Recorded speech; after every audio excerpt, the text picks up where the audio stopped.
નમસ્કાર. Go to શિક્ષા YouTube ચેનલમાં આપનું હાર્દિક સ્વાગત છે.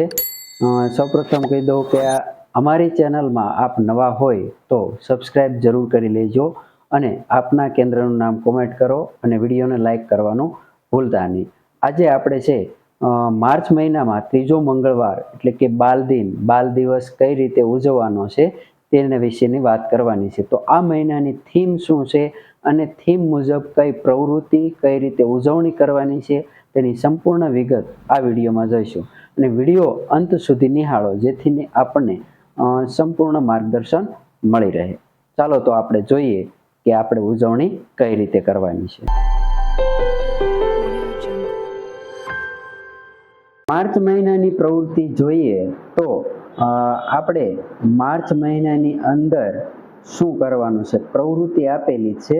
તો આ પ્રવૃત્તિની અંદર બાળ નાટિકા અને બાળ ક્વિઝ આ બે વસ્તુ કરવાની છે. આ બે વસ્તુ કઈ રીતે કરવાની છે એનું તમને વિશેષ માર્ગદર્શન આપું છું. ચાલો આ કાર્યક્રમ છે કઈ રીતે કરવાનો છે. બાળ નાટિકા, બાળ ક્વિઝ કે આ કાર્યક્રમમાં શું શું બીજી વસ્તુ કરવાની છે તો પોર્ટફોલિયો છે, વાલી મીટિંગ છે. આપણે દર મંગળ દિવસે છે વાલી મીટિંગ તો કરીએ જ છીએ કે વાલીને આંગણવાડીમાં ચાલતી સેવાઓ અંગે વિવિધ માહિતી આપી, બાળકોએ કરેલી પ્રવૃત્તિનું નિદર્શન કરીએ છીએ, વિવિધ માહિતી આપી છે. ત્યારબાદ જરૂરી સાધન સામગ્રી શું છે તો જરૂરી સાધન સામગ્રીમાં જોઈએ તો સાધન સામગ્રીની અંદર છે ક્વિઝ માટેના પ્રશ્નો કે આપણે બાળકોને કેવા પ્રશ્નો પૂછવા છે એને લગતા 10 થી 15 પ્રશ્નો અને પોર્ટફોલિયો કે બાળકોને આપણે શું શું કરાવવાનું છે જરૂરી સાધન છે. ટૂંકમાં આપણે જેવી બાળ નાટિકા અને જેવી ક્વિઝ કરાવી છે એને લગતું મટીરિયલ્સ એને લગતી સાધન સામગ્રી આપણે તૈયાર રાખવાની છે. ત્યારબાદ કાર્યક્રમની પૂર્વ તૈયારીમાં જોઈએ તો કાર્યક્રમ છે વાલી અને કિશોરીની મદદ મેળવી. આપણે દર વખતે છે વાલી છે કિશોરી છે બાળકોને સંભાળવા કાર્યક્રમમાં વ્યવસ્થા માટે છે વાલી કિશોરીની મદદ લેવી કે ભાઈ અમારે બાલ દિનની ઉજવણી કરવી છે તો વિવિધ ઉજવણી માટેની તૈયારી માટેની મદદ લેવાની છે. બાળકોને કરાવવાની નક્કી કરેલ પ્રવૃત્તિ અનુસાર સાધન સામગ્રી એકત્રિત કરવી, પૂર્વ તૈયારી કરવી. મેં આગળ તમને કીધું કે તમારે જે પ્રકારની ક્વિઝ જે પ્રકારની બાલ નાટિકા કરવી છે એને લગતી સાધન સામગ્રી અગાઉથી જ તમારે એકઠી કરી લેવાની છે.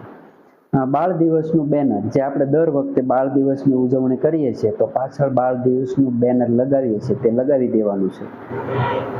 અને બાળ દિવસે બાળકોએ કરેલ પ્રવૃત્તિઓ માટે પ્રોત્સાહક ઇનામ લાવીને રાખો. આપણે જે બાલ અન્નપ્રાશન અને બાલ દિવસની જે પૈસા આવે છે એને ધ્યાનમાં લઈ અને આપણે ઇનામ લાવવાનું છે જે અગાઉથી જ આપણે રાખી મૂકવાનું છે જેથી કરીને વિજેતાને છે આપણે પ્રોત્સાહિત કરી શકાય. આંગણવાડી કાર્યકર અને તેડાગર બહેનોએ કઈ પૂર્વ તૈયારી કરવાની છે તે અહીંયા આપેલ છે. તો સૌ પ્રથમ તો પ્રકૃતિ સાથે પરિચય માટે ખેતર, બગીચો, વાડી જેવા સ્થળ સુનિશ્ચિત કરવા. મતલબ તમારે બાલ દિવસની ઉજવણી ક્યાં કરવાની છે એ સ્થળ નક્કી કરવાનું છે. પાણીની વ્યવસ્થા બહેનો ધ્યાન રાખજો. હવે ઉનાળો આવ્યો છે તો દરેક બાળકોને પાણીની વ્યવસ્થા ખાસ કરજો. ઠંડુ પાણી સારું અને નાના બાળકો છે યાદ કરી અને દરેક બાળકોને પાણી પાઈ દેવું.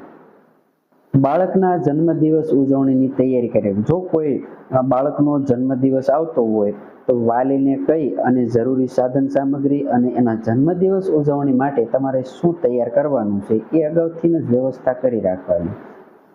પ્રકૃતિ પરિચય દરમિયાન બાળકોને કરાવવાની નક્કી કરેલ પ્રવૃત્તિઓ મુજબ સાધન સામગ્રી તમારે જે પ્રકારની ઉજવણી કરવાની છે જે પ્રકારનું બાલ નાટિકા ક્વિઝ કરવાની છે એને લગતી સાધન સામગ્રી તૈયાર કરવાની છે.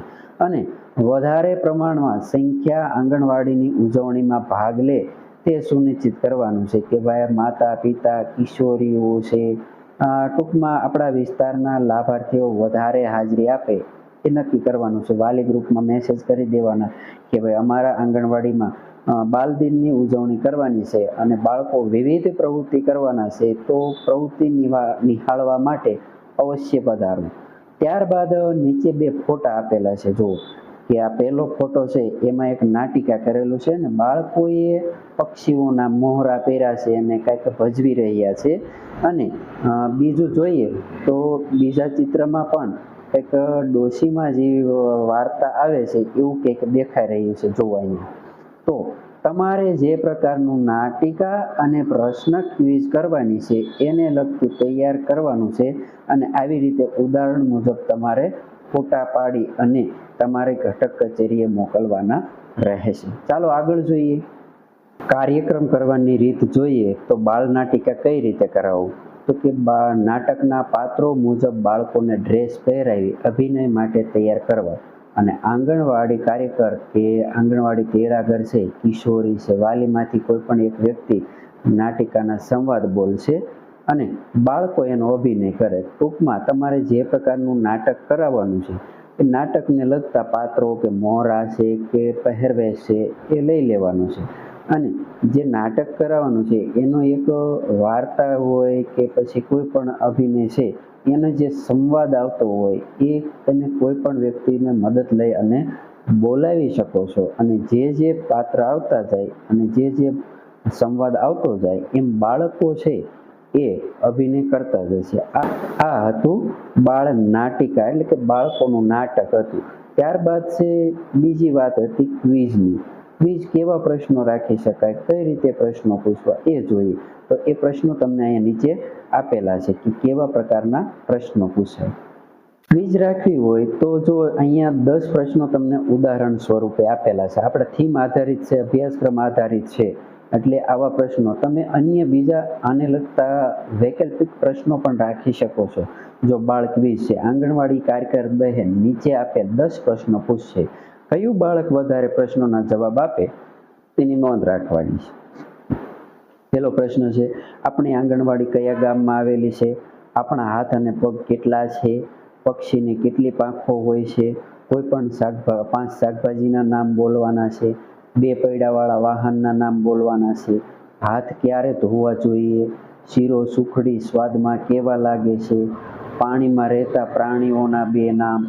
હવામાં ઉડતા 2 વાહનના નામ. આપણા દેશનું નામ શું છે? જોયું બહેનો કે આ 10 પ્રશ્નો છે એ તમે કંઈક જોયા, વાંચ્યા તો સાંભળ્યા તો જાણીતા હોય એવા લાગે છે. જાણીતા જ છે. આપણે જે 17 થીમ છે ને એ થીમ આધારિત પ્રશ્નો છે. તો આવી રીતે છે આપણે બાલ દિનની ઉજવણી કરવાની છે કે આ માર્ચ મહિનામાં બાલ દિનમાં બાળ નાટિકા રાખી શકાય અથવા તો બાળ ક્વિઝ રાખી શકાય. તો આવી રીતે છે માર્ચ મહિનામાં બાળ દિનની ઉજવણી કરવાની છે. જો આપને આ વિડીયો દ્વારા સમજાઈ ગયું છે, સંપૂર્ણ માહિતી મળી ગઈ છે તો અમારા વિડીયોને લાઈક જરૂર કરજો. સબસ્ક્રાઈબ કરવાનું બાકી હોય તો અમારી ચેનલ ગો ટુ શિક્ષાને સબસ્ક્રાઈબ તો જરૂર કરજો અને વિડીયોને લાઈક કરવાનું ભૂલતા નહીં. Thank you.